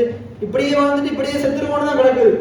அப்ப இப்ப நான் என்ன செய்ய வைக்கிறேன்? நம்மளோட ஆத்மாவை வாழ வைக்கிறேன். முதலாவது இதை நீங்க உங்களோட மனதுல ஆத்மாவில விரும்பணும். ஆத்மா இது ஆத்மால வரலாற்றி வாழ்க்கையில வராது. இப்ப நான் பேசுற காரியம் உங்களோட ஆத்மாவில வரலாற்றி. ரோமர் 12:1-2 சொல்லுது, உங்களோட மனம் மறுரூபமாவலாட்டி என்ன உங்களோட சரீரத்துல மகிமை அடைய முடியாது, உங்களோட வெளி வாழ்க்கையில மகிமையை பெற்றுக்கொள்ள முடியாது. அப்ப என்ன நடக்க போகுதுன்னா, இப்ப நீங்க இந்த போதனைகளை தொடர்ந்து கவனமா விசுவாசத்தோட கேட்கறதன் மூலமா உங்களுடைய ஆத்மா மறுரூபம் அடைய போகுது. எத்தனை பேர் ஆமேன்னு சொல்றீங்க? அப்ப பாருங்க, பிரியமானவனே உன் ஆத்மா வாழ்கிறது போல நீ எல்லாவற்றிலும் வாழ்ந்து சுகமாயிரும். அதுதான் என்னுடைய ஜெபமா இருக்குது. அப்ப என்னுடைய ஜெபம் என்னண்டா, இப்ப இந்த போதனைகள் மூலமா உங்க ஆத்மாவில இப்படிப்பட்ட நல்ல தேவனுடைய சித்தம், தேவனுடைய விருப்பம், தேவனுடைய எண்ணங்கள் உங்க இருதயத்துல பதியும். தெளிவா நீங்க விளங்கி கொள்ளணும். யார் இதுக்கு மாறி கேட்டாலும் நீங்க ஆமீன் போடக்கூடாது. இதுக்கு தான் ஆமீன் போடணும். என்னது? நான் ஈட்டில் அடிமையா இருப்பது தேவனுடைய சித்தம் கிடையாது. நான் பார்வோனுக்கு வேலைக்காரனா இருக்கிறது ஆண்டுடைய சித்தம் கிடையாது. நான் தேவனுடைய பிள்ளையா இருப்பது, சுதந்திரவாளியா இருப்பது தேவனுக்கு சித்தம். ஆகையினால நான் அடிமையா இருக்க மாட்டேன், நான் சுதந்திரவாளியா இருப்பேன். எத்தனை பேர் ஆமீன் சொல்றீங்க? என்ன இன்னைக்கு இந்த தீய வழியில சம்பாதிச்சு வாழ்றவனுடைய வாழ்க்கையை நான் தான் வாழணும். என்ன அது ஆண்டவர் எனக்காக வச்சிருக்கிறாரு. நான் நல்ல வழியில வேலை செஞ்சு நான் அப்படி வருவேன். தேவன் என்னை உயர்த்துவார். அவர் ஏற்ற காலத்துல என்னை உயர்த்தும்படிக்கு நான் அவருடைய பலத்த கைகளுக்குள்ள இருப்பேன். நான் கவனமா அவருடைய சத்தத்துக்கு செவி கொடுப்பேன். யாரெல்லாம் இப்படி இந்த எண்ணம் உங்களுக்கு உள்ள போகுதோ, என்னோட ஆத்மா இதனால வாழுதோ, இந்த வார்த்தையினால இன்னைக்கு கேட்கிற போதனையினால உங்களுடைய ஆத்மா வாழுதோ, நீங்க எல்லாவற்றிலையும் வாழ்ந்து இந்த பூமியில சுகமா, செழிப்பா, ஆரோக்கியமா, வெற்றியா இருப்பீங்க. நீங்க விசுவாசிக்கிற ஆண்டவர் உங்களை அப்படி மாற்ற வல்லமை உள்ளவரா இருக்கிறார். நீங்க விசுவாசிக்கிற ஆண்டவர் இன்னாரங்களை அறிஞ்சு கொள்ளுங்க. அவர் வாழ வைக்கிற வல்லலா இருக்கிறார், செழிப்பாக்குகிறவரா இருக்கிறார். எத்தனை பேர் ஆமீன் சொல்றீங்க? ஆகையினால இப்ப இது என்ன செய்யும்? நம்ம தொடர்ந்து பார்ப்போம். நான் முதல் சொன்னது போல யோசுவால மொத்தம் எத்தனை அதிகாரம் இருக்குது? 24 அதிகாரம் இருக்குது. முதல் 12 அதிகாரத்துல என்ன இருக்குது? முதல் 12 அதிகாரத்துல எப்படி எல்லாம் அவங்க வெற்றியை சுதந்திரித்து கொண்டாங்க. அடுத்த 12 அதிகாரத்துல 13-24 என்ன இருக்குது? எப்படி இந்த வெற்றியை, அந்த செழிப்பை, அந்த வெற்றியின் மூலமா சுதந்திரித்து கொண்ட செழிப்பை எல்லா ஜனங்களோடும் பங்கிட்டாங்க. இப்ப நீங்க என்ன செய்ய போறீங்கடா, நிச்சயமா நான் உங்களுக்கு சொல்றேன், ஆண்டவர் உங்களை என்ன செய்வார், இஸ்ரவேல் ஜனங்களை எகிப்துக்கு கொண்டு போல உங்களை இப்ப இருக்கிற நிலைமையிலிருந்து உயர்த்துவார். உங்களுடைய தொழில உங்களுக்கு உயர்வு வரும், உங்களுடைய வருமானத்துல உயர்வு வரும், உங்களுக்கு நல்ல வீடு இல்லாதவங்களுக்கு நல்ல வீடு தருவார். இப்ப வீடு இருக்கிறவங்களுக்கு உங்களோட வீடு இன்னும் அழகாகும், இன்னும் உங்களுக்கு தேவையான எல்லாம் கட்டுவீங்க, நல்ல வாகனங்களை வாங்குவீங்க, என்ன நல்ல வாகனங்களை வாங்குவீங்க, என்ன வாங்குவீங்க. அதே நேரத்தில் என்ன செய்யணும்டா, சபைக்கு ஊழியத்தை தாங்குவோம், சபைக்கு கொடுக்கும், மற்ற ஊழியக்காரங்க வந்து அவங்களுக்கு தாங்கும், என்ன அவங்கள சந்திக்கும், மற்ற ஜனங்கள் கஷ்டத்துல இருந்து அவங்களுக்கு காரியங்களை வாங்கி கொடுக்கும். சொந்தக்காரனுக்கு மட்டும் பிள்ளைக்கு மட்டும் உதவி செஞ்சுட்டு இருக்க கூடாது.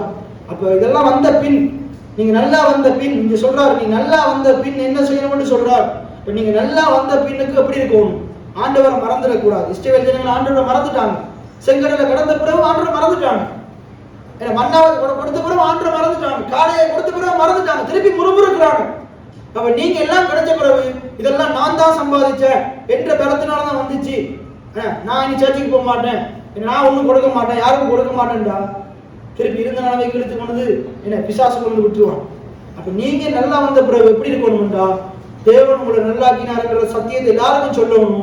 அதே நேரத்துல மற்றவர்களுக்கு உங்களோட பொருளால எல்லா உலகை முதல் பாடலை கர்த்தரை கனம் பண்ணணும், ஏழை எளிய ஜனங்களுக்கு கொடுக்கணும். என்ன பைபிள் சொல்றது, வாரி இறைத்து விருத்தி அடைவாரும் உண்டு, விசினித்தனம் பண்ணி வறுமை அடைவாரும் உண்டு. அப்ப நீங்க நல்லா வாரி இறைக்கும்படிக்கு தான் தேவன் உங்களை இந்த அளவுக்கு கொண்டு வர்றார். எத்தனை பேர் ஆமீன் சொல்றீங்க? இப்ப கொஞ்சம் ஆமீன் குறைய வருது.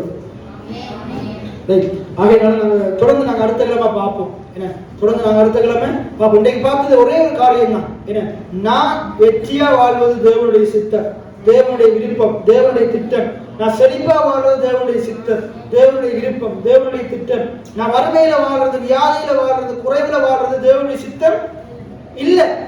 அப்ப என்ன செய்யணும், இப்ப நாங்க என்ன செய்யணும்டா, அந்த ஊமையான ஆவி பிடித்த மனுஷனை ஆண்டவராக இயேசு என்ன செய்யறாரு, இவனுக்குள்ள ஊமையான ஆவி என்கிறது தேவனுடைய சித்தம் கிடையாது, அதுதான் ஆண்டவருடைய சித்தம். இப்ப ஆண்டவர் அதை பார்த்து என்ன செய்யறாரு, ஊமையும் செவிடுமான ஆவியே இந்த மனுஷனை விட்டு புறப்பட்டு போ. இப்ப நீங்க என்ன சொல்ல போறீங்க, இப்ப உங்களுக்கு விளங்கிட்டா தேவனுடைய சித்தம் என்னண்டு, நான் வெற்றியா வாழ்றதுதான் தேவனுடைய சித்தம், நான் செழிப்பா வாழ்றதுதான் தேவனுடைய சித்தம். இப்ப நான் என்ன செய்யணும், இயேசு வந்து சொல்ல மட்டும் பார்த்துட்டு இருக்க கூடாது. இப்ப நான் என்ன செய்யணும், என்ற வாயத்திலிருந்து சொல்லணும், எனக்குள்ள இருக்கிற தரித்திரமே, என்ன என்ற வீட்டுல இருக்கிற குறைவே இயேசுவின் நாமத்தினால என்னை விட்டு வெளியே போன்னு சொல்லணும். அப்படித்தான் ஜெபம் பண்ணணும். எத்தனை பேர் ஆமீன் சொல்லுங்க? நான் நிறைய வாழ்றதுதான் எங்க பரலோக தகப்பனுடைய சித்தம், நான் வெற்றி பெறுவது ஆண்டுடைய சித்தம். இன்றைக்கு இந்த துன்மார்க்கம் தவறான தொழில் செஞ்சு முன்னேறது போல நான் உண்மையை நம்பி உயர்றது தேவனுடைய சித்தம், நான் மேல வர்றது தேவனுடைய சித்தம். நான் அவனை காட்டிலும் நான் நல்லா வாழுவேன். எத்தனை பேர் ஆமீன் சொல்றீங்க?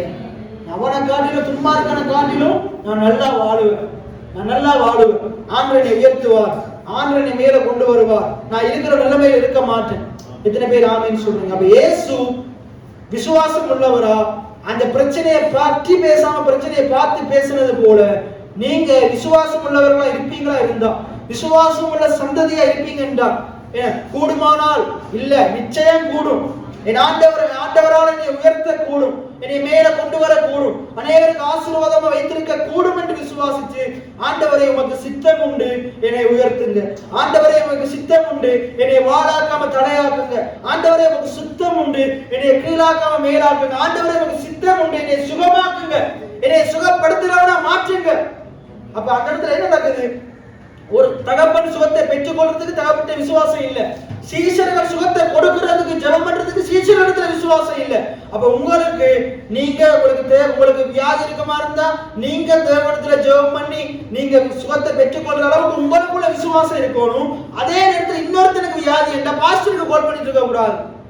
உங்களுக்கு விசுவாசம் இருக்குமா இருந்தா அந்த உங்கள்ட்ட வர்ற வியாதிஸ்தன் மேல கைய வச்சு ஜெபம் பண்ணி உங்க மூலமா உங்களை கொண்டு தேவன் உங்களை பயன்படுத்தி அவனுக்கு சுகத்தை கொடுக்கிற அளவுக்கு உங்களுக்கு விசுவாசம் இருக்கும். எத்தனை பேர் ஆமென் சொல்றீங்க? அப்படியே நாங்க கைகளை தட்டி அவருடைய நாமத்தை நாங்கள் மகிமைப்படுத்துவோம். அப்படியே நாங்கள் அனைவரும் மனதில் நின்றவர்களாக நாங்கள் ஒரு பாடலை பாடி நாங்கள் தொடர்ந்து அடுத்த கிழமை நாங்கள் இதை பற்றி பார்ப்போம். நாங்கள் ஒரு பாடலை பாடிக்க போகிறோம். ஒரு வார்த்தை சொல்லும் கர்த்தாவே, என் வாழ்க்கையெல்லாம் செழிப்பாகுமே. இன்னைக்கு நீங்க கேட்ட வார்த்தை எல்லாம் உங்களுக்கு விளங்குதோ விளங்கலையோ, நீங்க கேட்ட சத்தியத்துல ஒரு வார்த்தை போதும், அதை நீங்க பிடிச்சுக்கொண்டு உங்களோட வாயில இருதயத்திலே வைங்க, நிச்சயமா நீங்க செழிப்பீங்க. எத்தனை பேர் ஆமீன் சொல்றீங்க? எல்லாம் உற்சாகமா நாங்க படிக்க போகிறோம். ஒரு வார்த்தை சொல்லும் கர்த்தாவே, கைகளை தட்டி, என் வாழ்க்கையெல்லாம் செழிப்பாகுமே. ஒரு வார்த்தை சொல்லும் கர்த்தாவே, என் வாழ்க்கையெல்லாம் செழிப்பாகுமே. உம் வார்த்தையிலே சுகம், உம் வார்த்தையிலே மதுரம், உம் வார்த்தையிலே சுகம், உம் வார்த்தையிலே மதுரம், உம் வார்த்தையிலே எல்லாம் சந்தோஷம், உம் வார்த்தையிலே எல்லாம் சந்தோஷம். மாறாவின் கண்ணீரெல்லாம் மதுரமாய் மாறிப் போகும். மாறாவின் கண்ணீரெல்லாம் மதுரமாய் மாறிப் போகும். துன்பம் மாறிடும், இன்னல் மாறிடும், துன்பம் மாறிடும், இன்னல் மாறிடும். என் வாழ்க்கையெல்லாம் செழிப்பாகுமே, என் வாழ்க்கையெல்லாம் செழிப்பாகுமே, என் வாழ்க்கையெல்லாம் வெற்றியாகுமே, என் வாழ்க்கையெல்லாம் வெற்றியாகுமே. என் சரீரமெல்லாம் சுகமாகுமே, என் சரீரமெல்லாம் சுகமாகுமே, என் வியாதியெல்லாம் நீங்கிடுமே, என் வியாதியெல்லாம் நீங்கிடுமே. ஒரு வார்த்தை சொல்லும் கர்த்தாவே, என் வாழ்க்கையெல்லாம் செழிப்பாகுமே. ஒரு வார்த்தை சொல்லும் கர்த்தாவே, என் வாழ்க்கையெல்லாம் செழிப்பாகுமே. உம் வார்த்தையிலே சுகம், உம் வார்த்தையிலே மதுரம், உம் வார்த்தையிலே சுகம், உம் வார்த்தையிலே மதுரம், உம் வார்த்தையிலே எல்லாம் சந்தோஷம், உம் வார்த்தையிலே எல்லாம் சந்தோஷம். அப்படியே நாம் அனைவரும் கண்களை மூடினவர்களா? அன்பின் நல்ல பரலோக தகப்பனே, அருமையான இந்த ஆசீர்வதிக்கப்பட்ட இந்த ஓய்வு நாளுக்காக நாங்கள் உள்ளத்தின் ஆழத்திலிருந்து நமக்கு நன்றி செலுத்துகிறோம். அருமையான இந்த நாளில் நம்முடைய சமூகத்திலே ஆண்டவரை கடந்த 2 மாதம் எங்களை பாதுகாத்த ஆண்டவர், இந்த 3ஆம் மாதம் 1ஆம் தேதியிலே நம்முடைய சமூகத்திலே எங்களை கூட இந்த மாபெரும் சலாக்கியத்துக்காய் பாக்கியத்துக்காய் நன்றி செலுத்துகிறோம். கேட்ட அருமையான வார்த்தைக்காய் நன்றி ஆண்டவரே. நாங்கள் ஜெய ஜீவியம் செழிப்பான வாழ்க்கை வாழ்வது என் தேவனுடைய திட்டம், சித்தம், விருப்பமாய் இருக்கிறது. என் தேவனுடைய திட்டம், சித்தம், விருப்பமே எங்களுடைய திட்டம், சித்தம், விருப்பமாய் மாறட்டும். வந்த பிள்ளைகள் இந்த சத்தியத்தை நன்றாக உணர்ந்து கொள்வார்களாக, வெற்றியாய் வாழ விரும்புவார்களாக, நிறைவாய் வாழ விரும்புவார்களாக, செழிப்பாய் வாழ விரும்புவார்களாக. குறைவு, தரித்திரம் ஆண்டவரே, எல்லா தரித்திர புத்தியும் இல்லாமல் போகட்டும் ஆண்டவரே. இஸ்ரவேல் ஜனங்களை எகிப்தியர் கைக்கு, பார்வோன் கைக்கு விடுதலையாக்கி அந்த துன்மார்க்கர்கள் இருந்த இடத்தை சுதந்திரமாக கொடுத்த ஆண்டவர், ஆண்டவரே, நாங்கள் இருக்கிற நிலைமையிலிருந்து எங்களை விடுதலையாக்கி எங்களை சுற்றி தேவையில்லாத முறையிலே சம்பாதித்து துன்மார்க்கர்கள் சம்பாதித்து வைத்திருக்கிற வாழ்வை விட ஆண்டவரே, நீர் எங்களுக்கு பெரிய ஒரு வாழ்க்கை, நீர் எங்களுக்கு சொந்தமாக சுதந்திரமாக ஆயத்தப்படுத்தி வைத்திருக்கிறீங்க. அதை கொடுக்க வல்லவராய் இருக்கிறீங்க. அதை நிச்சயம் நாங்கள் பெற்றுக்கொள்வோம் என்றது ஆண்டவரை நாங்கள் பண்ணுகிற அறிக்கையா இருக்க கடவுள். ஆண்டவரே, உம்மால் எல்லாம் கூடும், கர்த்தரால் ஆகாத காரியம் ஒன்றும் இல்லை. ஆண்டவர், எளியவனாகிய சிறியவனாகிய என்னை இம்மட்டும் உயர்த்தின ஆண்டவர், நீர் அநேகர் வியந்து பார்க்கத்தக்கதாக நீர் இன்னும் என்னை எடுத்து உயர்த்தி வைக்க வல்லமையுள்ளவராய் இருக்கிறீங்க ஆண்டவரே. அதை நான் விசுவாசிக்கிறேன். உம்மால் கூடும் என்பதை விசுவாசிக்கிறேன். உம்மால் முடியும் என்பதை விசுவாசிக்கிறேன். என்னை கொண்டும் நீர் அப்படிப்பட்ட காரியங்களை செய்ய வல்லவராய் இருக்கிறேன் என்றதை விசுவாசிக்கிறேன். அப்படிப்பட்ட வாழ்க்கையை நான் வாழ ஆண்டவரே, என்னை நான் உமக்கு அர்ப்பணிக்கிறேன் ஆண்டவரே, அர்ப்பணிக்கிறேன் ஆண்டவரே. தொடர்ந்து இந்த சத்தியங்களை கவனமாய் கேட்க எங்கள் சபையின் மக்கள் ஒவ்வொருவருக்கும் உதவி செய்யுங்க. இந்த பிள்ளைகளுடைய கையின் பிரயாசங்கள், தொழில்களை ஆசீர்வதிங்க. இந்த மாதம் முழுவதும் இந்த பிள்ளைகளுக்கு நிரம்பி வழிந்து ஓடுகிற மாதமாக இருக்க கடவுள் ஆண்டவரே. குறைகள் எல்லாம் நிறைவாக்கி எழுவீராக, சிந்தனைகளை புதிதாக்குவீராக ஆண்டவரே.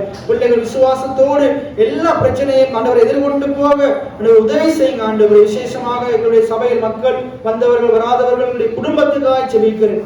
குடும்ப வாழ்க்கையில் இருக்கிற எல்லா சண்டைகளும் பிரிவினைகளும் சமாதானம் இல்லாத காரியங்களும் ஒளிந்து போவதாக, சமாதானம் உண்டாவதாக ஆண்டவரே, நிறைவு உண்டாவதாக ஆண்டவரே. பிள்ளைகளுடைய வாழ்க்கையில சந்தோஷமும் சமாதானமும் இந்த பிள்ளைகளுடைய உள்ளத்திலே பொங்குவதாக ஆண்டவரே. உங்களை தாழ்த்தி உயர்த்தி நசரனாகிய இயேசுவின் நாமத்தினால் ஜெபம் எடுக்கிறேன். என் ஜீவனுள்ள நல்ல பிதாவே, என் ஆத்துமாவே கர்த்தரை ஸ்தோத்திரி, என் முழு உள்ளமே கர்த்தருடைய பரிசுத்த நாமத்தை ஸ்தோத்திரி. என் ஆத்துமாவே கர்த்தரை ஸ்தோத்திரி, கர்த்தர் செய்த சகல உபகாரங்களை மறவாதே. ஆமென். தேவனாகிய கர்த்தருடைய கிருபையும் தேவனுடைய அன்பும் பரிசுத்த ஆவியானுடைய அந்நிய ஐக்கியம் ஆசீர்வாதம் இந்த பூமியில் உள்ள வாழ்க்கை முழுவதும் நீங்கள் ஜெயமாக செழிப்பாக வாழ அவர் உங்களுக்கு உதவி செய்வாராக.